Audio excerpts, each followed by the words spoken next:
આદરણીય પ્રધાનમંત્રી શ્રી નરેન્દ્રભાઈ મોદી સાહેબનો રેકોર્ડ બ્રેક કાર્યકાળ જે 12 વર્ષનો પૂર્ણ થયો છે તે અંતર્ગત પ્રગતિ પથ યાત્રામાં ખાસ કરીને જામનગર મહાનગરની નગર પ્રાથમિક શિક્ષણ સમિતિ દ્વારા ચાલતી શાળા નંબર 31 અને પીપી મોડલ અંતર્ગત એનવીએનના સહયોગથી આપણે ઇંગ્લિશ મીડિયમ શાળા છેલ્લા 2 વર્ષથી શરૂ કરેલી છે, જેની આજે મુલાકાત અમારા ભારતીય જનતા પાર્ટીના પદાધિકારી શ્રી તેમજ સંગઠનની પાંખ અને ચૂંટાયેલા પ્રતિનિધિના માધ્યમથી સાથે રહી અને વિઝિટ કરવામાં આવી, જેમાં લગભગ 101 બાળકો અત્યારે અભ્યાસ કરી રહ્યા છે. ઇંગ્લિશ મીડિયમની આ સ્કૂલ જામનગર ટોટલ નગર પ્રાથમિક શિક્ષણ સમિતિ અંતર્ગતની 2 શાળાઓ ઇંગ્લિશ મીડિયમમાં કાર્યરત છે, જેમાં એક શાળા મારી વિધાનસભામાં અત્યારે કાર્યરત છે, જેમાં 101 બાળકો અભ્યાસ કરે છે. ત્યારે હું ખાસ નગર પ્રાથમિક શિક્ષણ સમિતિના ચેરમેન તેમજ એન્ટાયર ટીમ અને અધિકારીગણ ખૂબ હૃદયપૂર્વકનો આભાર માનું છું. તેમજ એનવીએન શાળા મંડળનો અને એમના સંચાલકોનો પણ ખૂબ હૃદયપૂર્વકનો આભાર માનું છું કે ખૂબ સરસ એમના સહયોગ દ્વારા પીપી મોડલથી આ શાળા ચાલે છે, જેમાં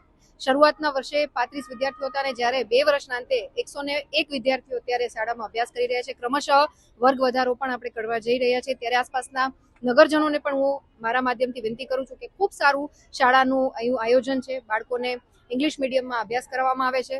ત્યારે આપ સૌ વધુમાં વધુ આ શાળામાં એડમિશન લો. આપના બાળકોને ગવર્મેન્ટ સ્કૂલ્સના માધ્યમથી પણ આપણે ખૂબ સારું શિક્ષણ આપી શકીએ છીએ. એનું એક સુદૃઢ ઉદાહરણ જામનગરની આ શાળામાં ક્યાંક જોવા મળી રહ્યું છે. ત્યારે આજે આદરણીય પ્રધાનમંત્રી શ્રી નરેન્દ્રભાઈ મોદી સાહેબની જે એક પરિકલ્પના વિકસિત ભારતની સંકલ્પનામાં અત્યારનું જે યુવા વર્ગ છે, અત્યારની જે યુવા પેઢી છે, એ જ આવનારા સમયમાં 2047માં જ્યારે વિકસિત ભારત બનાવવાની લીડ લઈ અને આગળ ચાલવાના હોય ત્યારે એમનું શિક્ષણ કાર્ય પણ ક્યાંક વ્યવસ્થિત રીતે સુચારુ રૂપે પાર પડે, ડ્રોપ આઉટ રેશિયોમાં ઘટાડો થાય અને દરેક બાળકને શિક્ષણ મળી રહે એ માટે થઈ અને ગુજરાત સરકાર અને શિક્ષણ વિભાગ સતત કાર્યશીલ છે. એના ભાગરૂપે આજે આ શાળાની મુલાકાત કરવામાં આવી.